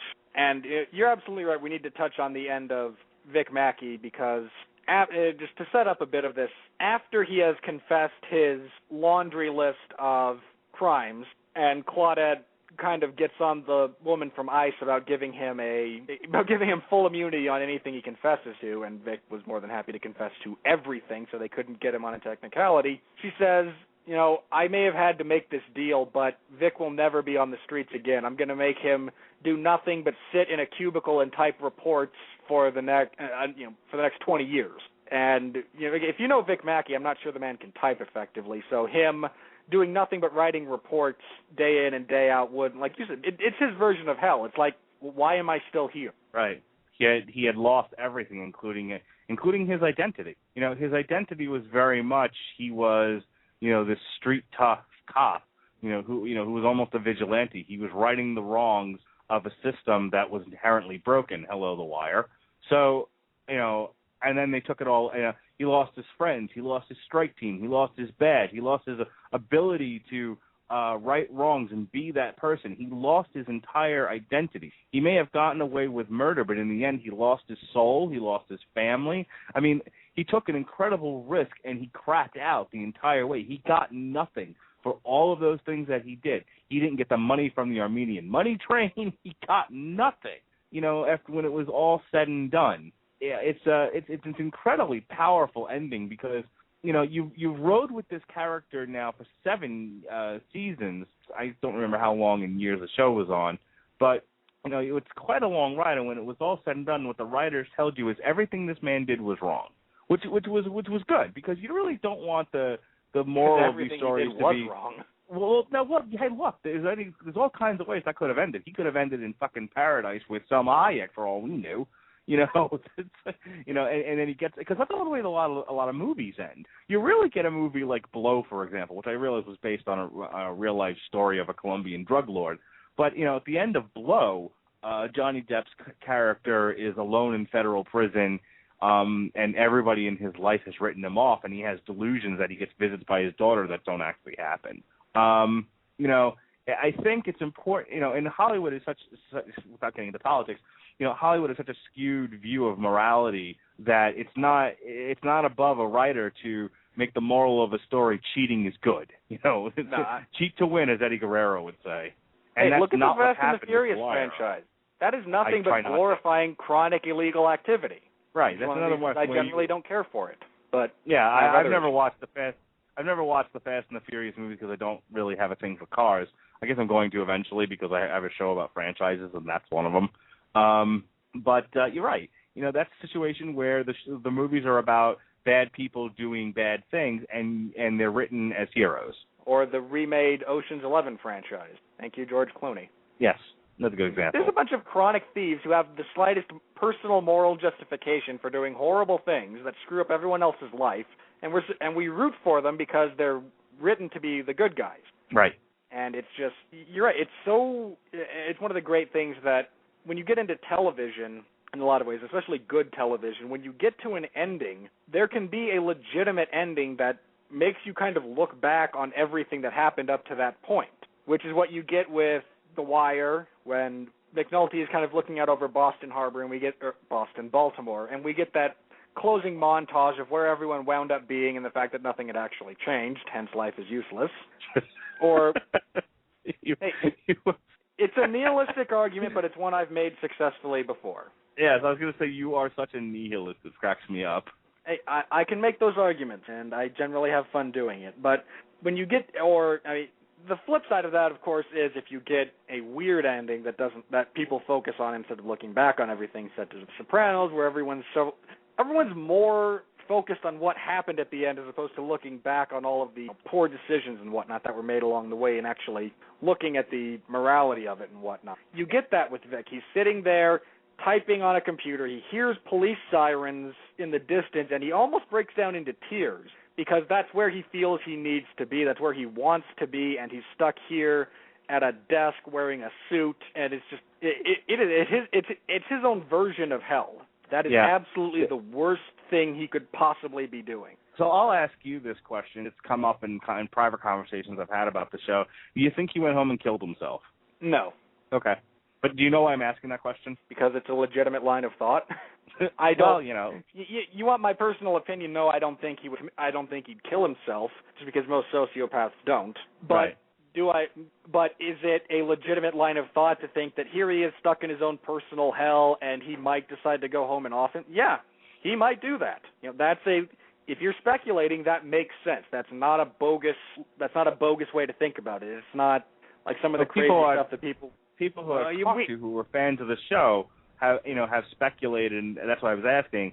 I have my own thoughts about it, but people have said that the real ending of is that he went home and blew his brains out. Other people are like, no, Vic, as you said, Vic Mackey loves himself too much, and has a healthy enough ego where he would never blow himself up.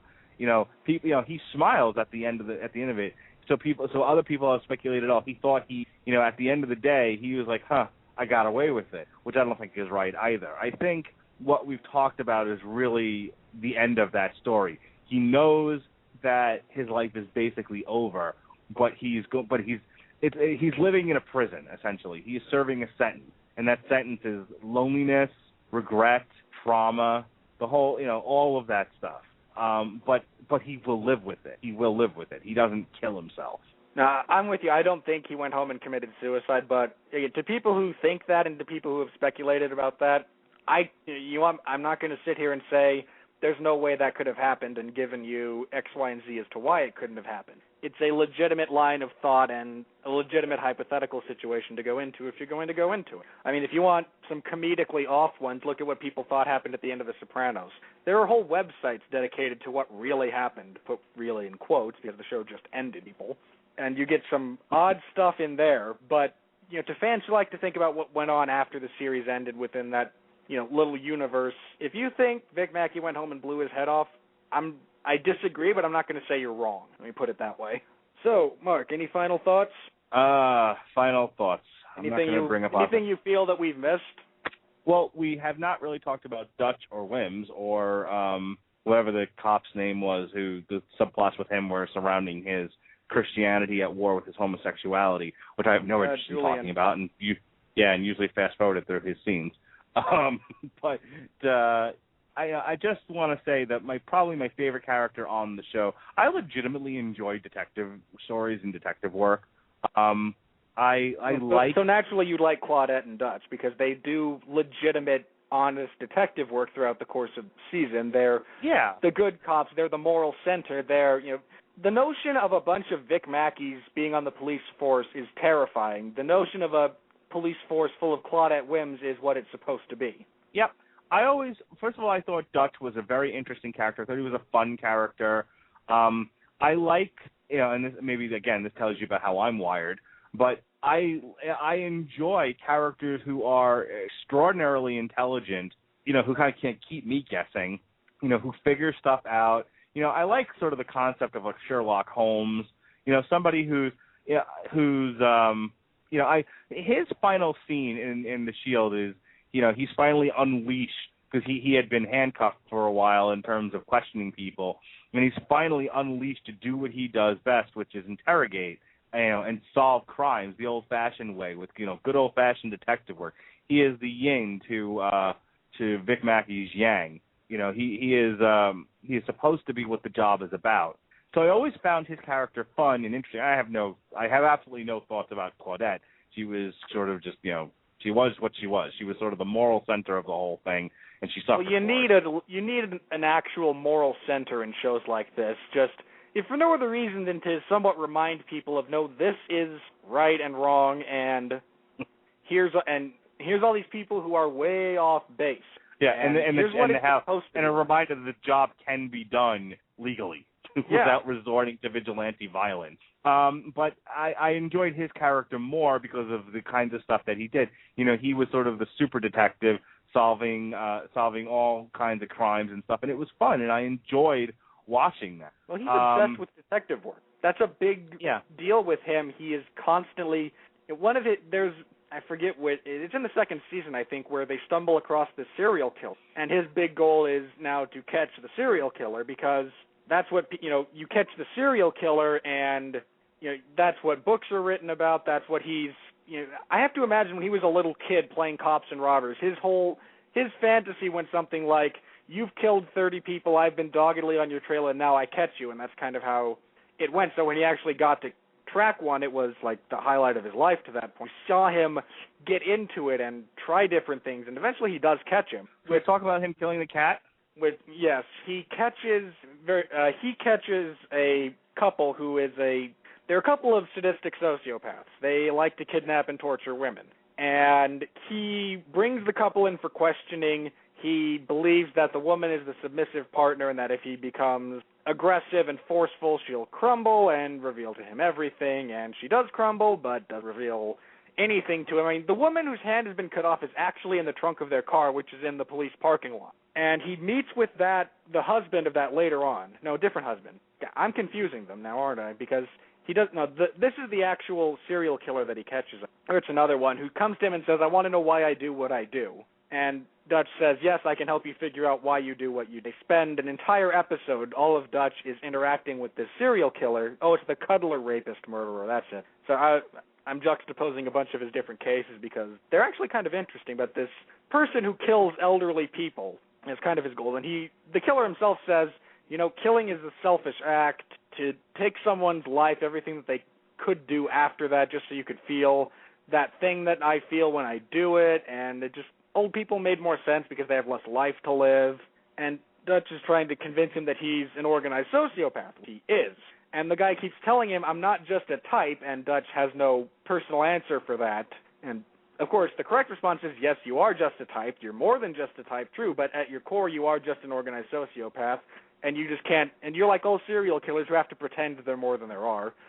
But he gets into Dutch's head with, you've never killed anything. You have to, when you see the life go out of their eyes, there's no way to accurately describe it. And he tells Dutch, if you've never done it, you can't possibly understand.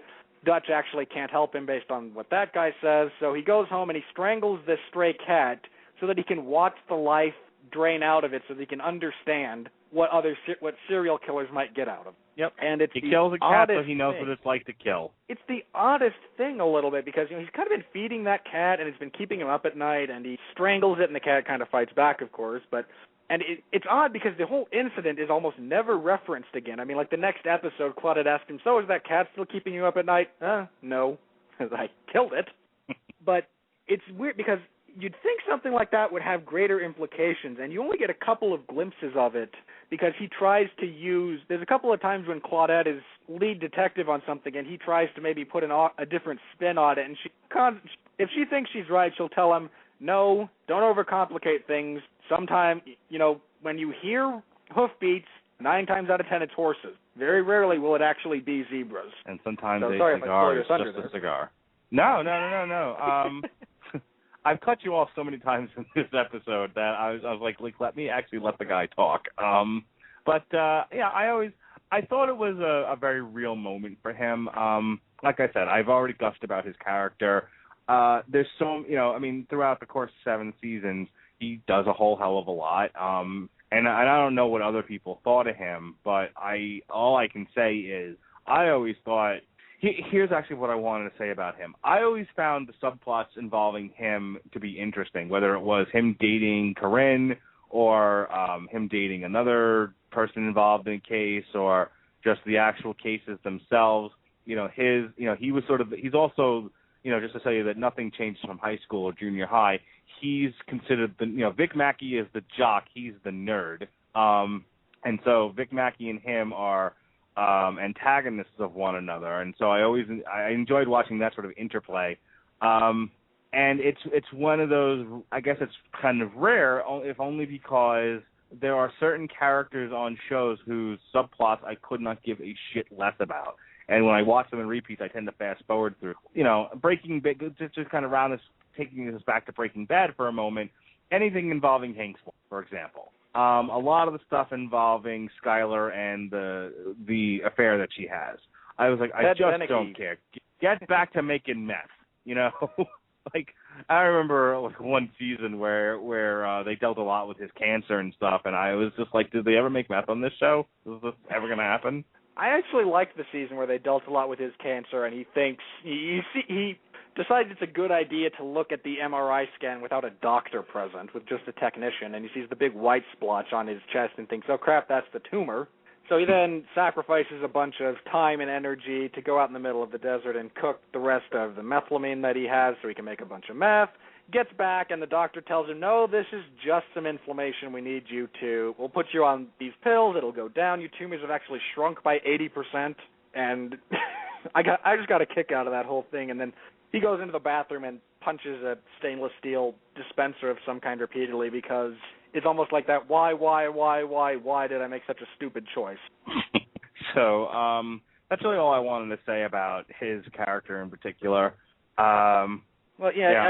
You also get, as far as subplots go, I'm kind of with you on Julian, who is a gay Christian police officer. Just did not. He is the Bubbles of that show for me. I'm like, dude, seriously, could not care less about anything that happened with that character. Yeah, and it's kind of a shame because for a while he's paired with Danny, who is at least somewhat interesting for a while. Yeah, she's fine.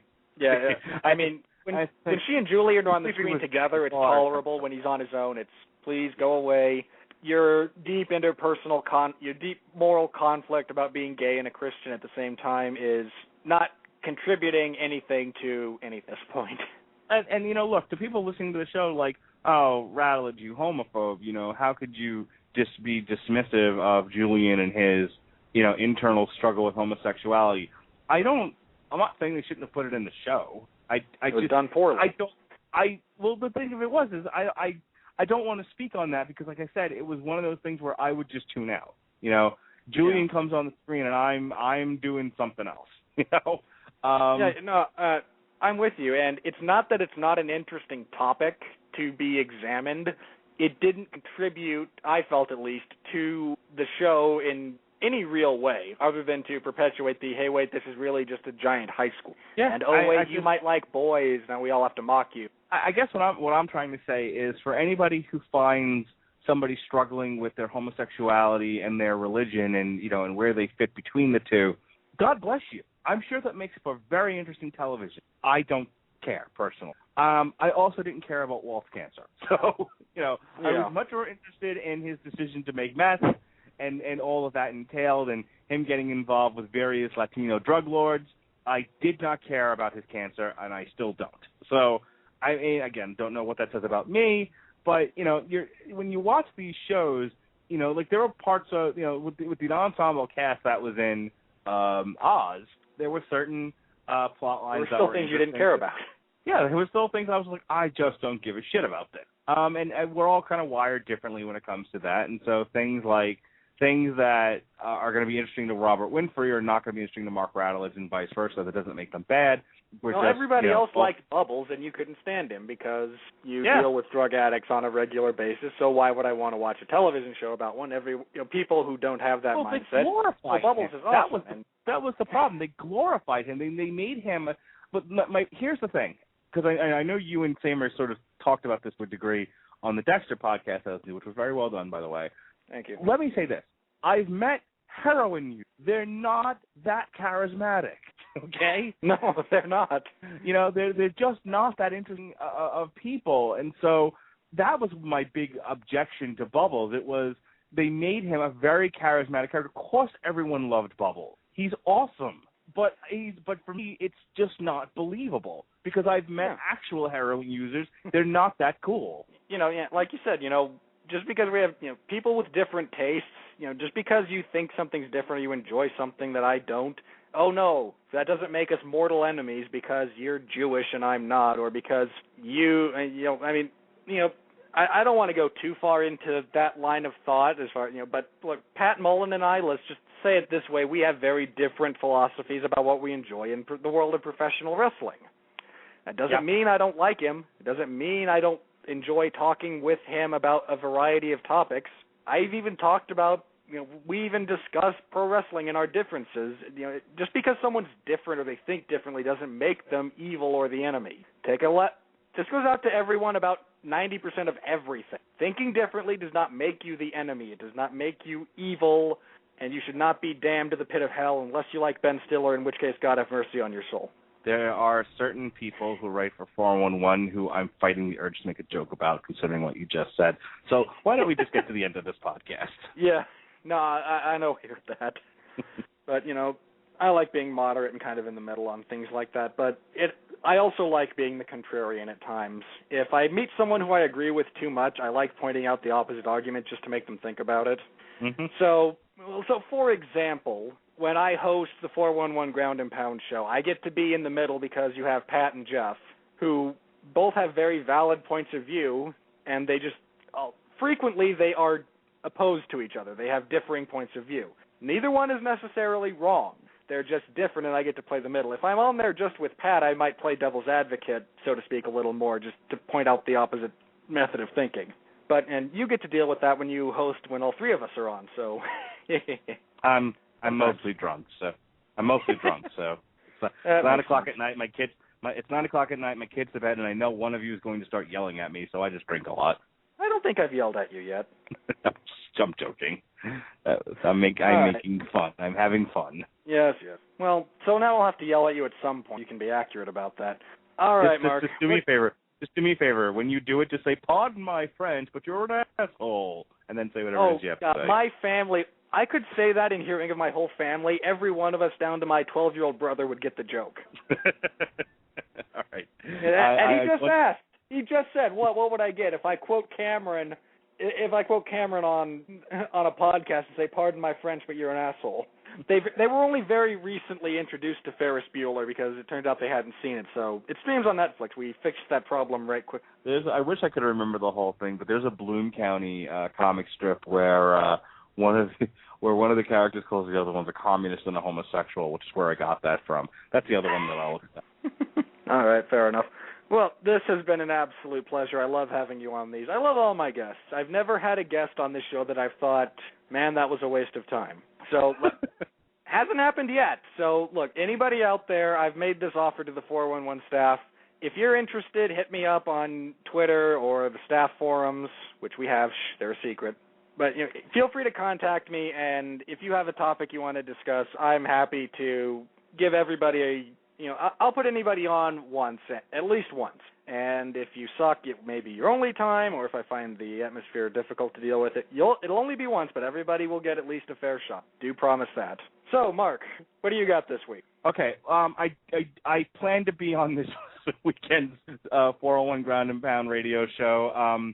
A week from Sunday night. So this Sunday we're going to be reviewing tomorrow night's UFC 165. I do plan to host by hook or by crook, surrounded by wood, by laminate wood that I've pulled off my floor, and 90% of my living room content sitting on top of me in the office. God damn it, I will be here. Breaking Bad will have to wait. I'm going to have it on the DVR, and I'm going to host this show. God damn it.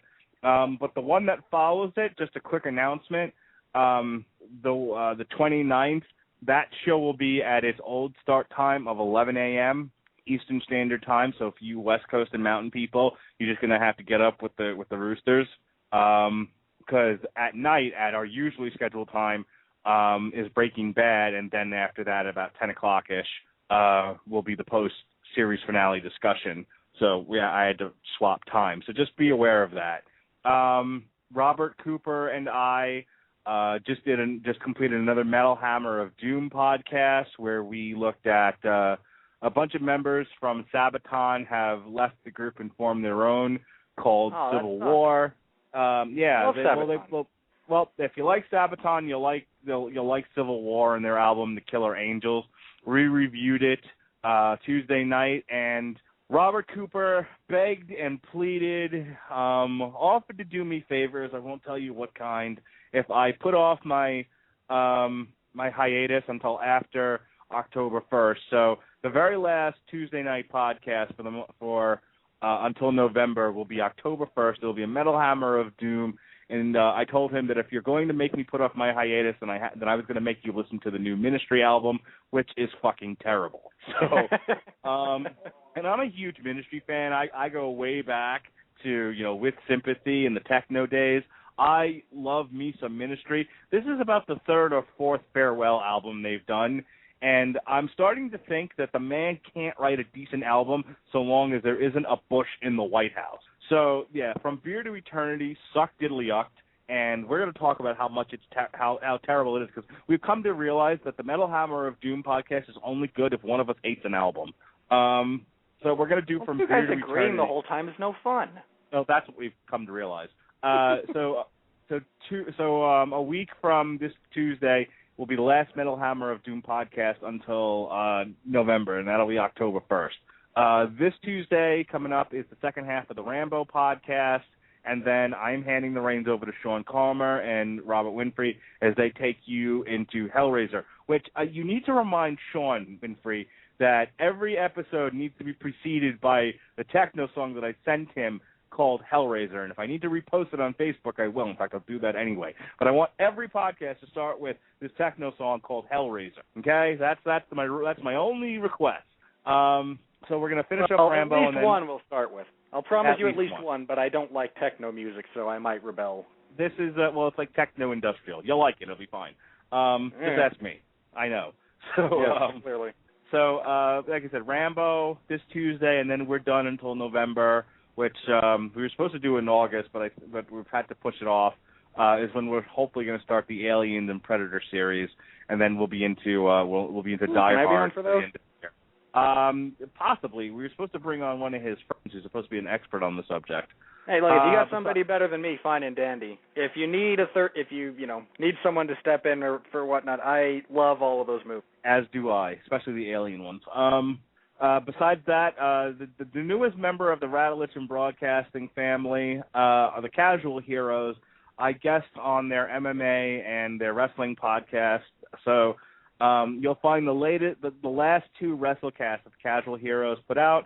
You'll find them on the Radulich and Broadcasting Network. So if you go to iTunes, type in Radulich, you'll find the Radulich and Broadcasting Network. Go to Stitcher, you'll find the Radulich and Broadcasting Network, and you'll find Long Road to Ruin, Metal Hammer of Doom, the Casual Heroes, and of course Everyone Loves a Bad Guy and the 401 Ground and Pound radio show. I think that's it. I keep forgetting to plug this.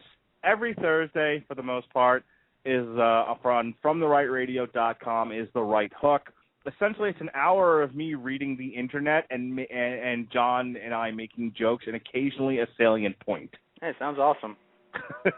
And there's chicken news, lots and lots of chicken news, because I am obsessed with that. We do have to keep track of Clucky. That's right. Clucky we must find Clucky at all times. Hey, if we know where he is, we can predict his action.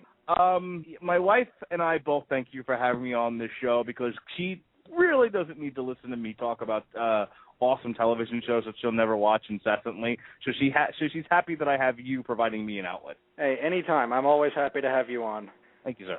All right, so getting into my plugs. If you're listening to this live, Locked in the Guillotine, MMA News is up on 411mania.com in the MMA Zone. I look at all the big matches that were announced this last week. Quick preview, the UFC on Fox, December 14th. It cannot suck. I swear to high heaven, if that card is if it sucks, I'm not even going to say if it's less than awesome. If it sucks, I will be done with the sport. If the combination of Josh Thompson, Anthony Pettis, Carlos Condit, and Matt Brown can't produce at least one watchable fight, I will be done. And strong words. Pat can say if the Korean Zombie beats Jose Aldo, he's done.